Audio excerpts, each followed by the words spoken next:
Ladies and gentlemen, welcome back to the Brent Hazzard Show. Thank you for tuning in. Please like and subscribe if you do not already. I'm joined by my partner in crime, Alan Cole. Mr. Cole, how are you doing today? Doing well, my brother. How are you? I am miserable as usual, but why should it be any different? Now, Mr. Cole, for those who do not know you, what do you do for a living?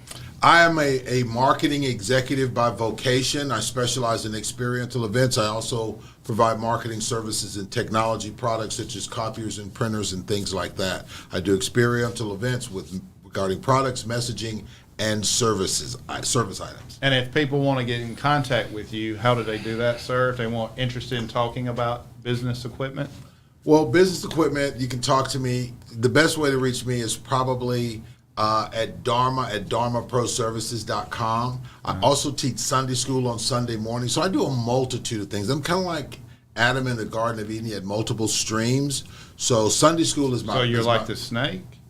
No, sir. I'm like the man. Oh, Adam! You're like Adam. I'm made in His image. Okay. His image.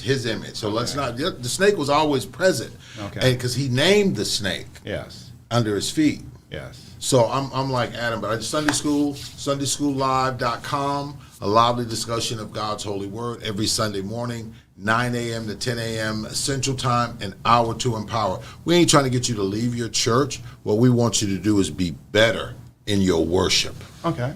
And is that also on Facebook? That's on Facebook. Sunday School Live with Pastor AC is the Facebook Connect. Okay. But you can reach me. The easiest way is ALLANCU@gmail.com. AlanCU@gmail.com. Okay, so I'm glad you got all that out because we're done with you for the hour. Okay. Because I've been waiting on this man. Yes, sir. I've been waiting on this man for years. Amen. I'm honored. Years. Honored. Dr. Henderson. Yes, sir. My nemesis. How are you doing, sir? I'm doing fine. I have one problem, sir. Yes, sir. I'm only doing about 99% today. Okay. That's a little problem for me. Okay. So you're already setting up excuses, Dr. Henderson. That's right. 99%. Okay. You might need. Do we need to stop? No. I can make. Let me say this, Dr. Henderson. So we have an understanding, and for those who do not know you, sir, introduce yourself to the audience. I don't know if anybody does not know you, but for the 1% out there who does not, where do you come from, sir? Where do you call home? Well, I call home Bolton, Mississippi. I always say Bolton, Mississippi is the #1 small town in the state of Mississippi. I tell people all the time I was very fortunate. I was one of the few in the family at the time that had free housing, guaranteed job, guaranteed food and clothing until I was 17 years of age, because I was born and lived on a plantation for 17 years. We had everything we need. That's what they told us. So you have everything. The plantation owner told us that. So you don't ever have to worry about anything. So if you stay with us, I'm going to give you a job, food, clothing, shelter. And if you need some money, if you don't ask for over $100, we'll give you that. And you will never go hungry, because if you spend the $50 or the $100 I give you when you ask for it, I give you some more. And all you have to do is work from sun up to sundown, and you will get your $2 a day. Man, that was good news. before I learned any better. That's my life, the first 17 years. Yes, sir. Now, where did you go? Well, for those, before we get into that, what do you do for a living, sir, for those who do not know? Well, I have a consulting business called PCAP Media. I do what I call social media streaming. We do workshops and seminars on 5 different topics. Okay. And we have, under those 5 different topics, we work on 200 different aspects in those areas. They are economic development, principles of leadership, politics, religion, and the other one is education and training. Okay. My job is to show people how to integrate those 5 areas, starting on the local level with their own money and their own leadership, and train their own leaders so they can put some of the current politicians that are elected and, I would say, appointed, corporate leaders and preachers out of office, create their own. And they can do this in 8 years. We show them how they could do this in 8 years and have a politician in office, elected or appointed, new preachers or ministers or whatever you want to call them, and new industry leaders right here in Mississippi or anywhere in the country. Now, if people want to find out more about this service or hire you or get you to come in to speak, how do they contact you? They could easily call me at 601-201-1957. That's 601-201-1957. And if they want to go the long way, they can email us at clu369@gmail.com. Now, Alan, the reason I know Dr. Henderson is from his radio show. How long have you been on WNPR, sir? Off and on for about 25 years. Now, what time, what day, or what night is your show? It's on Thursday from 6 to 7:30, every Thursday evening from 6 to 7:30. And what do you talk about on current events, or just what do you talk about on your Well, show? I talk about current events, but I always include economic development, education and training, politics, and I like to put emphasis on my 3 favorite individuals. That's politicians, preachers, and corporate leaders, and talk about them in a positive manner to let the listeners know what they are doing and what they are paid to do. Okay. And that's the difference. Well, let's jump Indeed into it that. As y'all both know, and it's an honor to have you, Dr. Henderson. Thank you, sir. Did y'all see the news, or Dr. Henderson, did you see the news where tragically there was a post worker who was struck by a car being chased? A gentleman was in Pearl, was speeding. Pearl police pursued him into Jackson. The person trying to elude the police hit the postal truck and killed a postal worker. Yes, I saw that. Then you had the mayor of Pearl come out and said basically it wasn't his officers were following procedure, it wasn't his fault, and then Councilman Stokes came out and disagreed with him, and the mayor also disagreed with him. What is your position? Whose fault, in your opinion, is that the postal worker's dead? Well, I'm going to tell you the real news. You know, that's part of my show. It's called the L. Henderson Real News Show. Okay. On WNPR. We always do the research and we give the real news. We focus on solutions. Now, as long as you're in a position where you control the agenda, you can say and do what you want. When you are doing the punishing, when you punish people. But a good politician could solve this problem with this inter-district, I call it raiding and fleeing. And all Jackson has to do is pull a team of sheriffs, city police together, have a meeting, and just say one sentence. We are going to do unto others as they do unto, period. And when someone start messing up in Jackson, they get behind him and follow him until they catch him. And sooner or later, they're going to end up in Pearl, Brandon, Madison.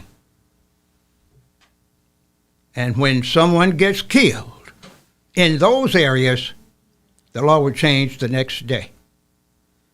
Now, Dr. Henderson, you didn't answer my question. Whose fault do you blame for the postal worker being killed? I don't put fault on people. I don't blame him. Okay. He was doing his job. He was doing his job. When you said he, who you? The young man that was killed, I understand he was about 32 years of age, Yes, I believe. And the young man that was fleeing, it was about 20 years of age. Now, you must look at the fact, though. Now, he didn't have to be pursued that way. Police could have called ahead to the dispatcher and say a 2019 vehicle is headed your way. Tell the local police to put up the roadblocks or whatever they have, throw around the tire stripper, and he could have done it. But they do that. The outside police people do this because they have the power to do it, and they have no respect for the mayor and the police in Hinds County and Jackson. Well, I would agree with that. There's no doubt about that. Mr. Cole, Yes, sir. are you familiar with the story I'm referencing? I am. In your opinion, who's at fault? The young man driving the vehicle that fled from the officer who was trying to stop him. Okay. In your opinion, what should happen? Or how does Jackson correct this situation? Well, And the situation I'm talking about, and what Dr. Henderson inferred, is you have a series of these. This is not the first one. correct. Where you have a series of events where people have been arrested or been pursued in Brandon, Pearl, Madison, and they try to escape, it seems like, or try to get to Jackson. Now, there are several issues there, whether they're just trying to escape in general to a bigger city with more roads and more population, or are they trying to get to a jurisdiction with less sentencing? Because I don't know about this gentleman, the one who was arrested, the 20-year-old. I haven't seen any felony warrants. If they having felony warrants, they know they don't need to be caught in Madison and Rankin. They know the sentencing in Madison. If you're in the system, you're educated. I thought enough. what the gentleman, what the person, the guy who hit the postal truck, wasn't he a murder suspect? Now, I have not seen that. I knew he was trying to be pulled over for speeding. I knew it was speeding, but after further, from my understanding, after further investigation. I don't know if it's alleged. I'm unsure. I do believe that there has to be a level where the pursuit has to stop.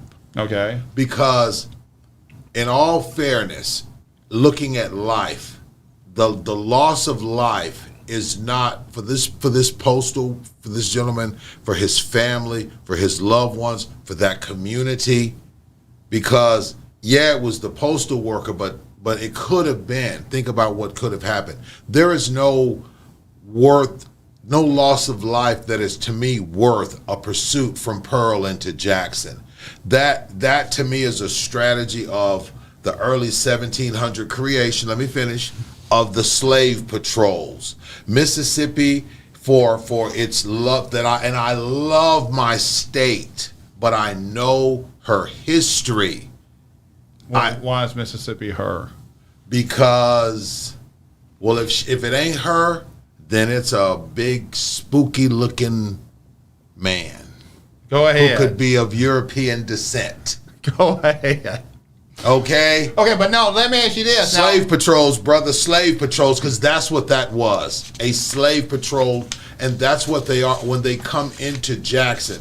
Now, you just made a couple of great legal points, but the bottom line is this. Wherever they get processed from, they're going to get processed through Rankin County into possibly Parchment, into the Mississippi Department of Corrections for this. So what has to happen is when there's a loss of life like that, one, this mayor needs to express remorse for the loss of life.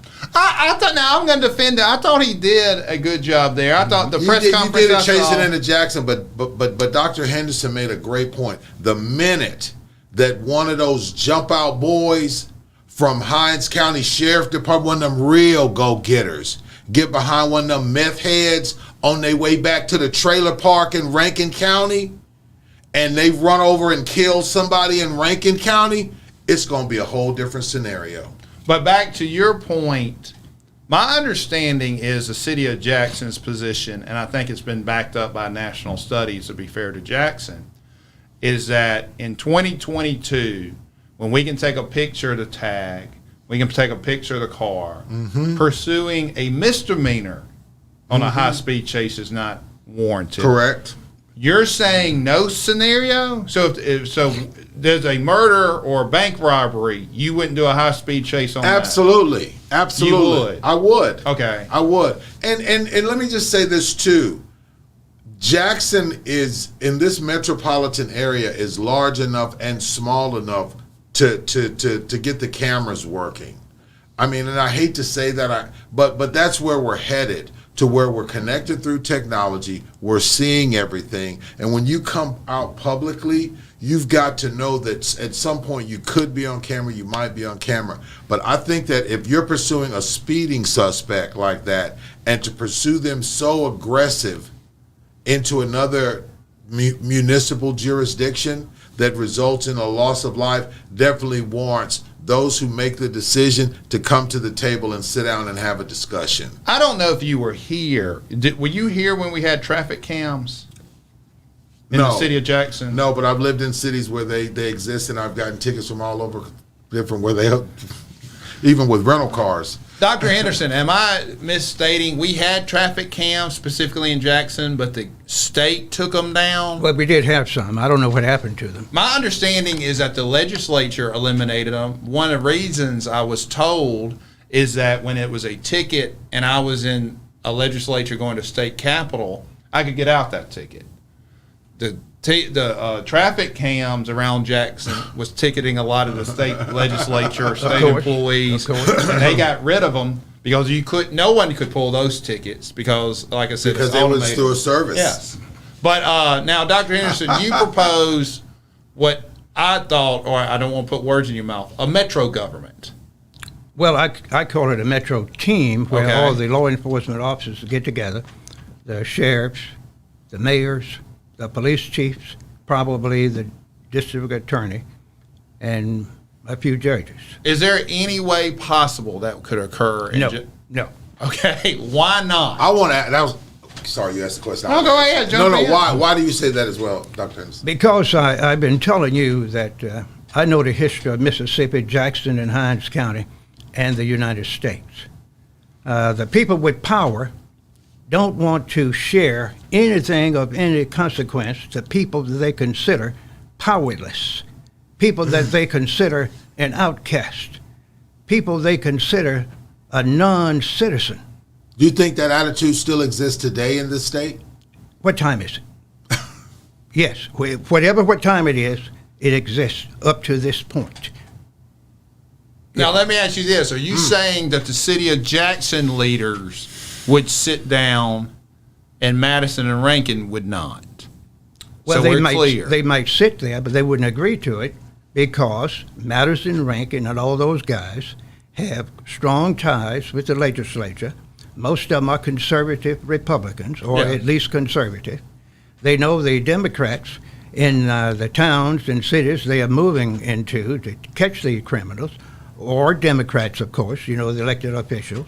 They know they have no power. They couldn't go to the legislature and appeal to those boys for $200,000 if they needed $1 million. Do you agree with the assessment that Rankin County picks a governor of Mississippi?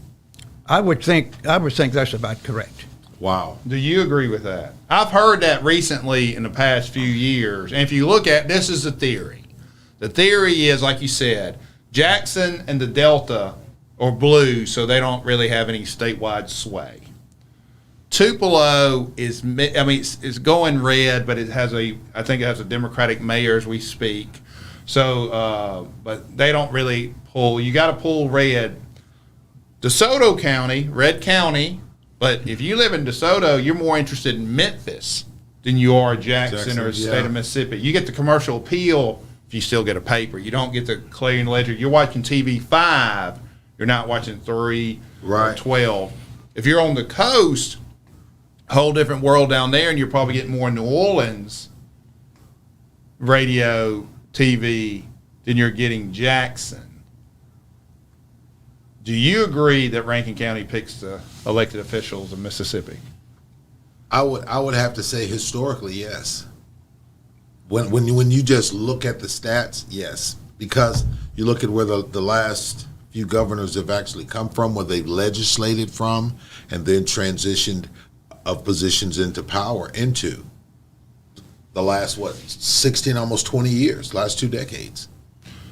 What would be the first thing? I don't think we could sit down with law enforcement. What could be the first thing, in your opinion, where we could get all 3 counties to sit down and at least have a conversation? Well, I will say this. With this new building that the state is putting money into, with this new National Guard Armory that they're refurbishing to a mobile command center, that creates an opportunity for all these different agencies to come in. Now I'm ignorant of this. Where is this going? It's going to be this new National Guard Armory on the fairgrounds. Okay. That Commissioner Andy Gibson had cleaned out to refurbish. Now, a lot of the challenges, that's what, let me just... Hey, hang on. Let's take a break. Okay. I want to ask y'all's opinion of Andy Gibson. This is a Brent Hazzard show. We'll be right back with my 2 guests.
We're back. It's the Brent Hazzard Show. I'm joined by Mr. Cole and Dr. Henderson. If you have not checked out We Believe Digital, they have, as much as I hate to give our producers any credit, they're doing some exciting things.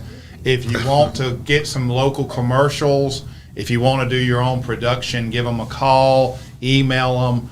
I do believe you're going to be better off having them shoot your commercial and promote it on social media than you are on TV. You get a bigger bang for your buck.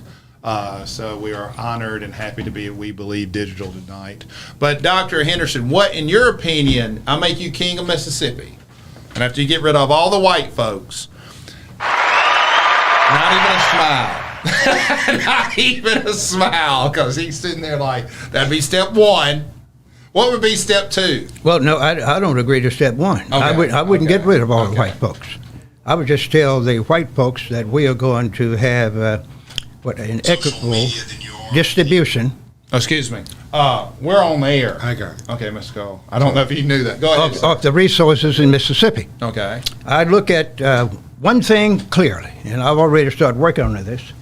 I did it with the farmers and others. I find out who has been getting the money from Mississippi, the taxpayers' money that's coming from Washington, and the money that's coming from the legislature. I would post that information. And I will look at the people who are doing similar jobs and how much they are getting. And I will reverse it and have the legislature to codify it and say we are going to give money to those that have been taken advantage of for the last 30, 40 years in economic development, from the banks, from the corporate entities, from the politicians passing rules to favor their friends. And we're going to do this thing fairly and legally, and we're going to have some equity in our distribution. But I'm not going to just give it away to people that are not qualified. I'm going to give it to people that are qualified. See, there are a lot of white folks and black people want to do better in Mississippi, but the white people are afraid to say anything about it because they will be looked at as an outsider. They will probably be hanged or forced to leave the city. And there are a lot of black people that not even Democrats, they are really secret Republicans, so they can't say very much.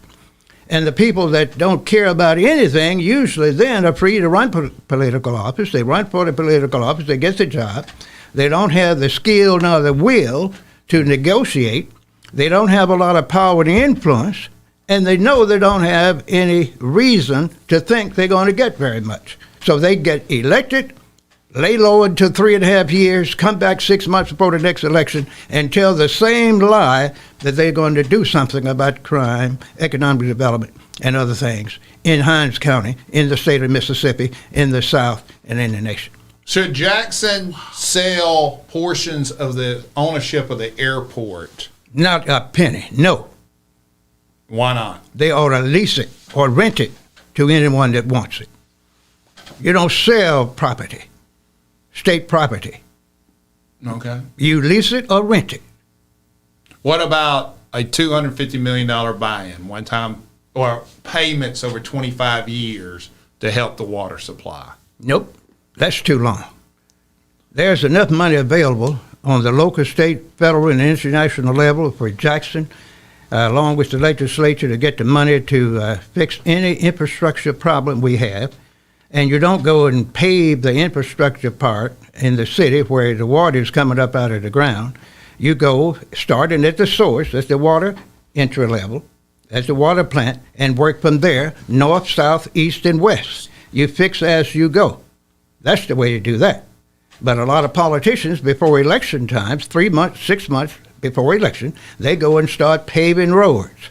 And after election, you see the water is popping back up in that new pavement. That happens all over Jackson in certain areas where they paved during the last major election.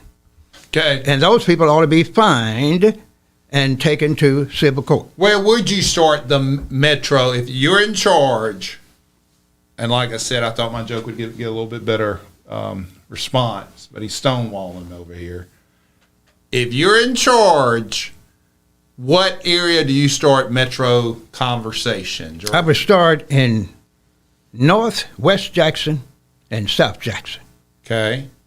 And that's where I put my major resources, economic resources. That's where I will put my management team. That's where I will hire project directors that know about infrastructure, know about government, know about transportation, know about housing, and put those folks to work. And improve that area to the point where it be competitive to North and Northeast Jackson. But what I'm saying is, what is Madison and Rankin going to get out of those two areas? What topic? They won't get anything out of it, but I would get something out of them. Okay. Because a lot of those folks work in Jackson. I put a toll booth on the road coming into Jackson from those areas. And I would also include in the city mandates that anyone who works for the city of Jackson has to live in the city of Jackson or Hinds County. Now, correct me if I'm wrong, and Mr. Cole, or let's do. I'll come right back to you. My understanding, when I was a prosecutor, you had to live in Hinds County. I had to sign a statement saying you had to live in Hinds County. It's just not enforced. But that's the problem. If it's not enforced, you don't have the law. Just because it's on the book doesn't mean a thing if no one enforces it. Where there's no discipline, there is no adherence. Should the people who work for the city of Jackson or Hinds County have to live, and more important, I mean, the issue that we're talking about is, you'll get this. This is what I heard. I don't want to send my kids to Hinds County Public School or JPS Public School. That's why I have to live in Ridgeland or Flowood or Pearl. Should the people of Hinds County and city of Jackson employees have to live in those jurisdictions? I believe that they should have to live in it, because if you're going to take the resources as your economic source of income and then take it somewhere else and then have a complaint about what's going in the environment that you work, it's an unfair disposition to be in. So I believe that if you work for Hinds County, you should have to live in Hinds County. I've never understood that. But let me add something to that, okay, attorney. If you have a law that says you live and work in Hinds County or Jackson, you live in the county or the city. And if those people that are making good salaries have children, which most of them do, I guarantee you they will select better people on the board. They'll get major administrators that are qualified, and they will demand that the school system is competitive with those outside of Jackson. Absolutely.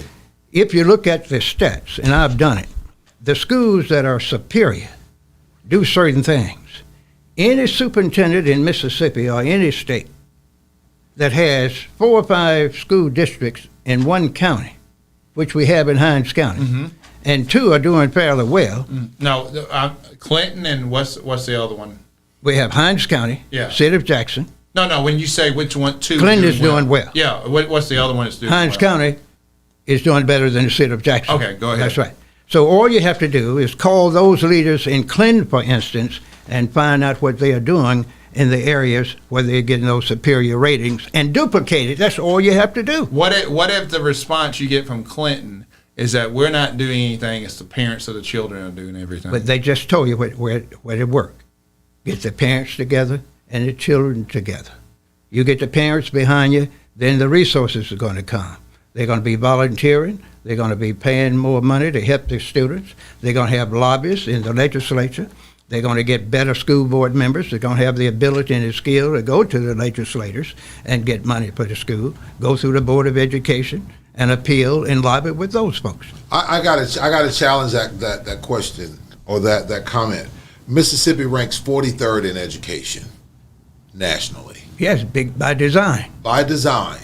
They appropriate. Okay, stop there. What do y'all mean by design? Well, that is structured through the government funding sources. Correct. And the leaders that make decisions on where the money is going to be. They appropriate and then don't even disseminate appropriately. Okay. So but the monies that are being made that are capitalized on a state in this state are going to private institutions because they can afford to make the income to write a check to whatever private school they want. They complain about the public education, withhold the resources that could substantiate and sustain those public schools and public resources, and then degrade the people for what they're going through. But I believe that if you brought the leaders in, as Dr. Henderson said, and you live and work here, then you're going to demand differently. It's one thing when I can come in here, I come behind a gate, there's a security guard there to greet me, I got my egg sandwich waiting on me at my desk and my coffee, lunch is brought in now, and I go back to my fantasy world in Rankin or Madison County. Jackson has the potential to do that, and the people of this county. Wait, you lost me there. Why is Madison and Rankin a fantasy world? Because it's where African Americans escape to. You mean as an African American, a fantasy world to live in Madison and Rankin? Because of the perceived level of security and peace of mind. Do you understand? And Dr. Henry, I'll go ahead and call him out. And there's nothing wrong with that. No, I'll go ahead and call him out. Well, let me ask you this, because Dr. Henderson and I had this conversation on Socrates Garrett's show. If I say this state is run by MRA, Jackson Prep, and JA, and St. Andrews, do you agree or disagree? Agree. Do you know how many people do not understand that? And I mean, basically what we did was take the analysis that for those who do not understand this, St. Andrews is the highest paid, highest priced private school in the state. Last time I checked, it's around $25,000 a year. Why you send your kids there to go to Ole Miss and State, I have no clue. Jackson Prep, I do believe, is at $11,000 right now a year. Jackson Academy is at $11,000. I think MRA is around $9,000. Now, what you notice, one, can we all agree these schools were started by, now MRA I think came on in the 90s, but Academy started because of white flight. Is there any dispute of that? No dispute. No. And I went to an academy. I went to Greenville, Washington. For the same reason. Yes. But see, now let me say this. And your parents could afford to write the check. But now let me say this. There's a little tone coming, which is bring it. I'm going to treat you like Chad and Biff. But no, when you say the same reason, at some point, and this is where I think we're into this world, did it start off in 1969, 1972 with the desegregation and integration? Yes, there's no dispute of that. When I got to school in 79, 80, there was already metal detectors at Greenville Public School. It was never, I got invited to go to one of the high schools to play sports, to play basketball. And I came home and said, Mom, I'm going over here to play sports because I was playing in the public gym. all the time. And she said, no, you're not. There's metal detectors and you're getting an education. The issue that we have now that I don't know how to change is, when does it become an economic? We're too short-sighted to notice that Tupelo doesn't have any academies. Madison doesn't really have any academies. Rankin, while Prep's out there, Northwest Rankin, Brandon, Pearl. When you have, what people don't understand because is you have viable economic municipalities. Well, I grew up in Meridian, and there was a time when I graduated in the 80s where we were the standard for, first of all, academics. There was one standard, and it was excellence. Hang on. Do you agree with that? Because that's not my memory of Meridian. But do you agree with that? Well, I don't know a lot Meridian. about Meridian, but I do know if they had a lot of black folks there, it must have been during the early period. You did say 1980. That's when I was coming through school. This was that's when right. That was the standard for the white students. And you were probably one of those, what I call interveners, integrated that area. Absolutely, in the early 70s. And they didn't change that status until later, when they started getting 25% or more black students there. Just like there was a certain law school in Mississippi that allowed their law students to do the courses. You passed your courses, you were admitted to practice law in the state of Mississippi. And you're talking about Ole Miss. I didn't say Ole Miss. You're talking about what are you talking about? I'm talking about Ole Miss. Are you? I believe I am. What did they say today? I did. Okay, I just said it. go ahead. I just said it. And then they said, well, I tell you, we're not going to get any black folks up here at Ole Miss to go to law school. And, of course, for years they didn't. They didn't qualify to get in. You had to have references and so forth. And eventually they got 2 or 3 black males and females to attend Ole Miss Law School. And they say they came from Jackson State, Tougaloo, MVSC, and a few from out of the state. Those Negroes, they didn't call them Negroes at the time, can't succeed up here. They called them more than that. I bet you in the 80s they called them more than that. I didn't want to say that at this time. I bet you they called them. They said those Negroes can't compete up here. And believe it or not, after 3 of them passed the bar, passed the classes, because they did everything they could to run them out of there during the 3-year period. I know some that went up there, honor students from Jackson State. They got kicked out. One was in the swimming pool after hours. And there were other things going on. They would kick them out. And then when they let a few that were so academically inclined towards excellence, they messed around and passed those courses. And they said, we got to start giving a test now. So we can't have these Negroes, 30 and 40 Negro lawyers in Jackson the next 10 or 15 years. That's from Ole Miss. And a lot of other states did it. Now, and he knows I'm right. No, I will dispute you on that. The reason the bar came into play, and this is litigation, if you graduate Ole Miss, you're right. You did not have to take the bar. That's right. MC, or it was actually the Jackson School of Law, was the first law school. MC bought the Jackson School of Law. Jackson School of Law, I was told by attorneys who did not go there, was for insurance adjusters and people in Jackson to get a law degree at night. That's right. It is as a lawyer, and this is a huge issue. I had this conversation today. Law schools and the bar are trying to push out lawyers. As a bar member, you want a limited amount of skilled labor. That's true. When I have an accounting degree, when we used to be able not even have to go to college, you could take the CPA. Then you had to have a college degree. Then you had to have an accounting degree. Then you had to have an MBA. Now you have to have a master's of accountancy or taxation. And that's to keep the secretaries from putting them, or the bookkeepers. It's to keep the pool down. Dentists will tell you there's 26 dentists that's going to graduate today. I don't care if you make 1,000 on all the tests, 26 of y'all are going to be dentists next year. Doctors will say, I don't care what you make on the MCAT, 50 of y'all are going to be doctors because we ain't going to overpopulate this pool. Lawyers coming from English and poli-sci, the dumbest people in the world, we don't regulate ourselves. And that's why there's too many lawyers in the state. Back to what you were saying, I do disagree with this, Dr. Henderson. The reason Ole Miss got sued by MC students because MC was having to take the bar, Ole Miss was not. Now, do I believe? Look, what no one wants to talk about, and I know you know some. Of course.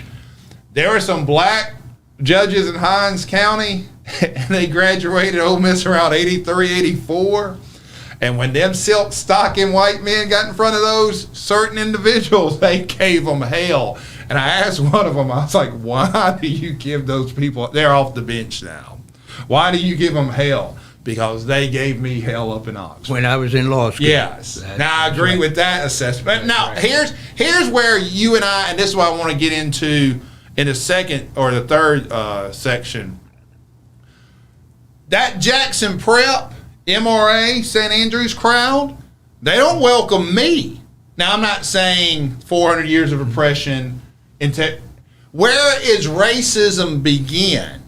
And where is that closed-knit society? You ain't from here. You ain't one of us. Because, like I said, there are people in Biloxi and South Haven that don't come to Jackson. Tate Reeves is from Vicksburg. Delbert Holzman's from Jackson. Philip Gunn's from Clinton. Who else am I missing in the state elected officials? Where's Fitch? Fitch is up north. She's from, I don't know where she's from, but You mean the Attorney General? The Attorney General, Madison. No, she's not from the metro area. Oh. But what McRae, the Secretary of State, McRae, no, not Secretary of State. McRae is treasurer. Treasurer, yeah. Secretary of State is from the coast, I do believe. Anyway, we got to take a break. We'll be right back to continue this conversation.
Hazzard, welcome to the Brent Hazzard Show.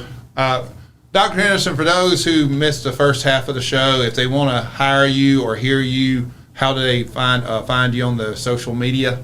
Well, they can go to YouTube or they can go to webelievedigital.com. But if they want to call me direct, they can call me at 601-201-1957 or email me at clu369@gmail.com.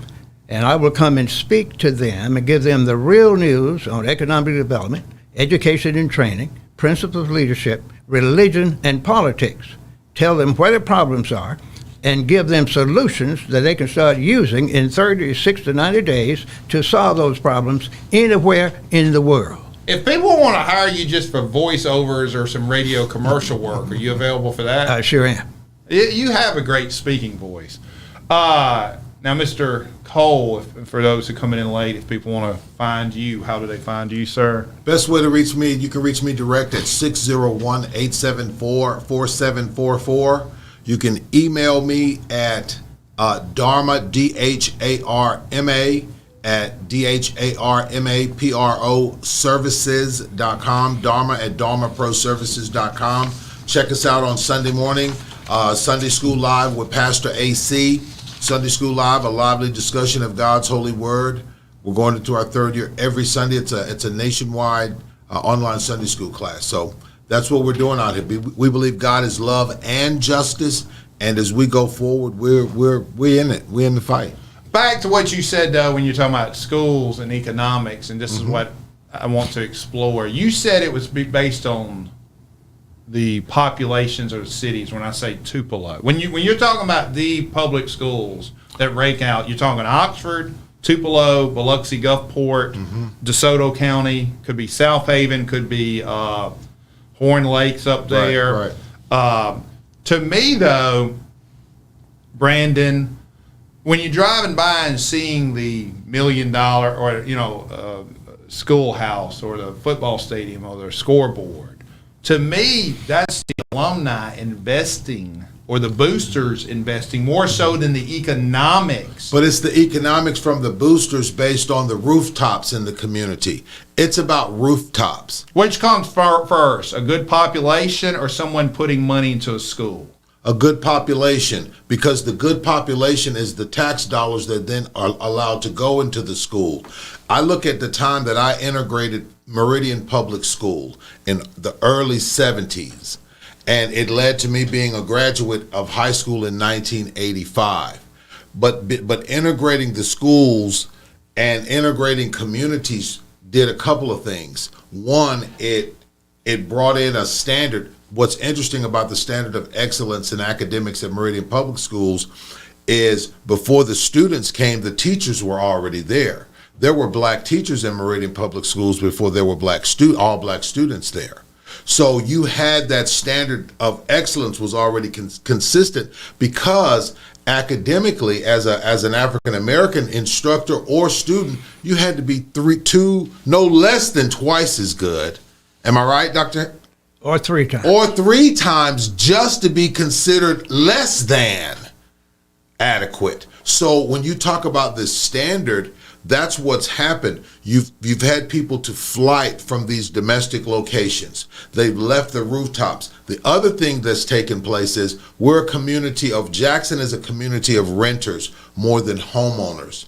You look at Madison County, Rankin County. Yes, there are apartments out there. Yes, there's a lot of rent going on out there, but there's still homeowners. A renter, if I'm a property owner and let's say I got 200 rental houses, what I'm going to do as minimal as I can, because I don't need my taxes going up. But a person who's doing work on their home and renovating, they're going to be more apt to be honest and deal with the tax increase or the tax associated with that property, thereby putting those resources into the community that's needed for those school districts. The other component is if you got honest people on the school boards where there's not corrupt things going on, where there's transparency with the school boards and those core elements that impact communities, then you have an opportunity to address the things that Dr. Henderson is talking about. But what we have now are situations where certain diasporas of late that are in power. Is he making that word up? Did he just make that word up? No, that's a word you just made up? I didn't make the word That's up. a word. Certain diasporas in power have turned. I've never heard that word before I met him. Explain it to her. It is a community of people from a region. I'm basically talking about black folks. I got that. I can understand context. But diaspora for us is what makes blacks different than any other race in this country is that we were transplanted here. We're like we didn't seek to come here. We were forced to come here, and we were brought here in such a dense population. And now that we're here, but you got to understand when you talk about academics and excellence, when you put an educational system together, it's based on rooftops. It's based on jobs. It's based on, because people in our community, my parents own their house. No, I understand property taxes, obviously. And But I will disagree, because here's the situation. Greenville, at one time, one of the most affluent cities in the state, if it was not the richest cities, public school system sucked because the money went to private school. Greenwood. Anywhere Greenville was not. I don't know where you got your information, but Meridian we Let's did go transportation. Let's go to the judge here. If you're talking about the affluent cities of of Mississippi, just rank them off the top of your head. You mean where the money is? Yes. Where were the money growing up? Well, where was the money back in the day, 20 years ago? Natchez. Natchez. Down on the That's coast. where it started. Natchez. Absolutely. Okay. And then the Delta towns, Greenville. You just got this. Look, I love the love for the hometown. But Meridian's nowhere near what you make it out. Nowhere near. I have the information right now. Okay. Up in some areas there, you have farmers in the Delta, some of them getting 21 million in subsidies. Okay. I say I'm going straight there. I'm going straight there. But I want to ask you this question. The government made them millionaires. Hang on. Oh hell no! But look, as a towboat person, I hate subsidies, and I'm getting into this. But before I ask you, this is what I hate about this statement. I want you to educate me, doctor. Take the white boy to school. I hear all the time that the African American student has to be 2 to 3 times better than the white student. If that's true, why is JPS failing state tests? Because of a simple reason. Okay. They don't have the qualified teachers to work with the students. JPS has a problem attracting qualified teachers. They have a lot of substitutes. For instance, if you are a substitute, you might go into the school and teach math one day. Next day, you might go and teach French. I used to be a substitute in Georgia, and that's what they would do for me. I had a list of 21 schools. I would get up every morning at 4 o'clock so I can get ready to accept a call if I got one. Otherwise, I would go and do my security job. And I would go and teach allegedly foreign language, math, science, PE, all kinds of things. Okay, Dr. Henderson, but we do, and let me say this, I truly respect you on so many different levels. We do not have you in Mississippi, white or black, in 2022. Fair statement or not? Well, I would say that's not fair. There are a lot of people that are concerned about themselves and their cities and counties and state here in the state of Mississippi. Look, when I asked a friend of mine who went to Harvard, and we were at Ole Miss, I said, what's the difference between Ole Miss and Harvard? Because we were talking books, and we have the same textbooks. People don't understand there's 2 or 3 textbooks. And I agree with the disadvantage on economics. What I disagree, I think black people are too easy and white people are too scared to say.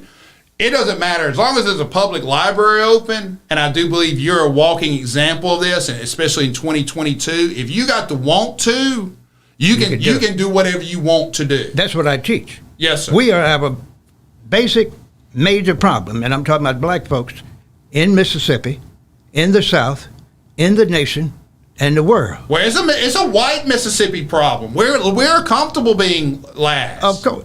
Who is last? Mississippi. Everybody in Mississippi. Yeah, your type are most certainly happy and pleased because you all generated the activity to keep Mississippi at the bottom in everything, in health care, in economic development.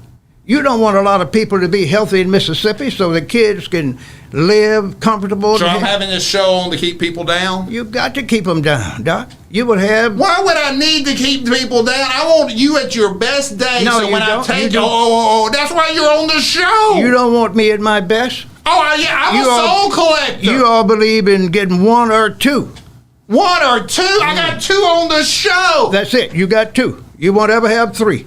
So that's what European Americans do. Now, as long as I got 1 or 2. Okay, let me stop you. I'm so glad we're here. We're getting to the conversation where it's not being nice. How is what you just did to me any different than what the racists do to you? What did I do to you? The European Americans. You think we're all alike? No. You think I represent all of us? No, you don't. Then why did you classify? But I put you because you in that arena. Because I got the same skin pigment. No, you in that arena economically. Intelligent. You are very intelligent. I've done research on you. You're I'm a beast. I'm a beast. You're smart. But let me say this. Yeah. I'm a beast not because my skin's white. Let me say this. I'm a beast because of Raymond and Barbara Hazzard. Mm-hmm. And this is one of the things that infuriates me. And that's why I love to get into it. I'm coming to you, Miss Cole, because I want you in on the fun. When I hear that we need to do this, or we need to do that, or we need to do this, back to subsidies, because I really want to talk to it with the other conversation. We got so many interesting conversations here.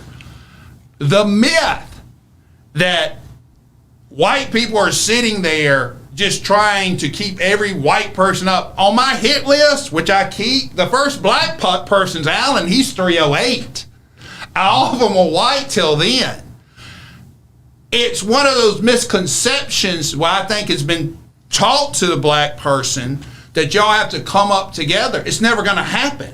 It's sure not going to happen. Because white people, my biggest enemies are white.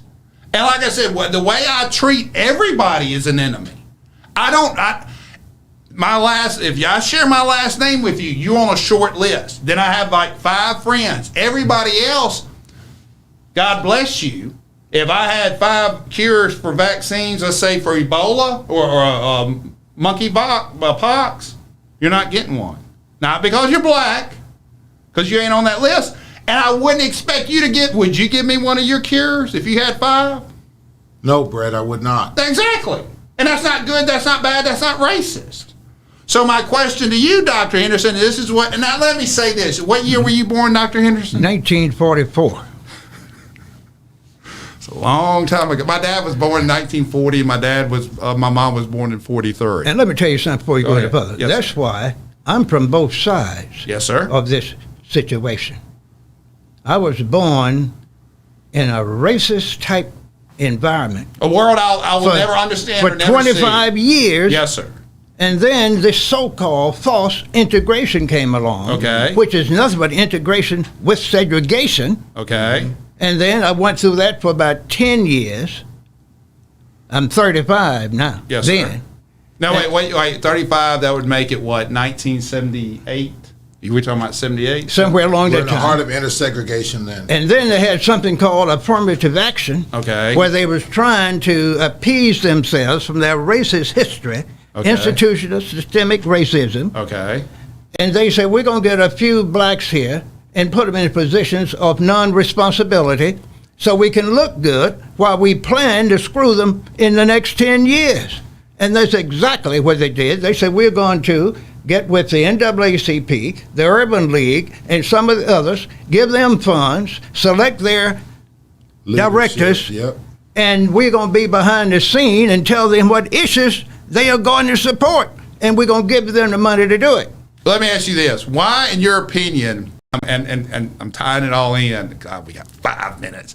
Why, in your opinion, is Phil Bryant create that DHS scheme that he did, or that he's alleged to have done? You mean to get that money, that over $200 million? Yes. Because he had the power to do it. He had the sole power to do it. Alan, in your opinion, why? That question has been totally answered. It is a network of tradition. You show me a great American wealth story and a great American power story, and I'll show you a great story of corruption and chaos. Y'all both wrong. This is why Phil Bryant should be indicted and committed multi-million dollars of fraud, is because the Jackson Prep boys, the Butler Snow boys, Haley Barber would not accept him in his crowd. When he was done with that governorship, he was going to go broke because he wasn't one of them. And he was trying to create a lobbying firm and create influence the best way he could, because he wasn't being excluded because of his skin color. Of course he was not. being excluded because he wasn't one of them. And he was desperate. And this is what people He don't... wasn't from Candyland. He wasn't from prep. He didn't go to the right fraternities at Ole Miss. And what I'm saying is... He went to Southern. Exactly. He was a deputy. Oh, you're not... Oh, my God. We'll let you wait the tables, but we're not going to let you marry the daughter. No, I've been in those meetings. Look, I've been in those meetings, and I've been in those situations. Look, I brought the number one firm in D.C. that was said, we don't have anybody from Florida to Arizona. These boys bill $1,200 an hour. And I said, y'all want it? They told me I got the keys to the kingdom. I need some defense work. Do y'all want to help this? No. And it wasn't because they were excluding me because I was from the Delta, because I went to school with all of them.